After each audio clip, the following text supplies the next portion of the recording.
We've been on both sides of this thing where you're trying to make the argument, right? That's Oklahoma. They just get the victory a few moments ago. Or if you're Baylor and it's the one-loss thing, because that's what we're going to compare, the Big 12 and the Pac-12. That's going to be the story all week long. But to me, when you put some context around it, Utah is the team, right? Let's just look at the reality of their records, right? Of course, they will be equal mathematically, but if you look at Oklahoma, 4 of their last 5 games have been one-score games. 3 of the last 5 for Baylor have been one-score games.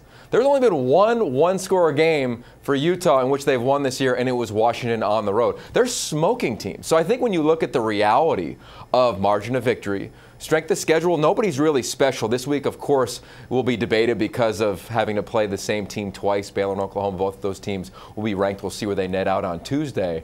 But bottom line, I think what Rob said stuck out to me is they recognize Utah. It's not about what the Pac-12 as a conference has done or what Oregon has done in their loss to Auburn in week 1 or their loss last week at Arizona State. It has nothing to do with that. It has to do with the team that just dominated Colorado and has dominated everybody since they lost at the Coliseum for the most part. So I just think that is the reality of where the committee's going to net. You know, we're going to hear a bunch of people on Twitter and people from different regions, specifically the South, and of course the Big 12 community, talking about same records, strength of schedules. But to me, I think the style in which Utah has dominated is what will be the loudest in the room come Tuesday. They'll slide up to 5, and then we'll see what happens in the SEC title game.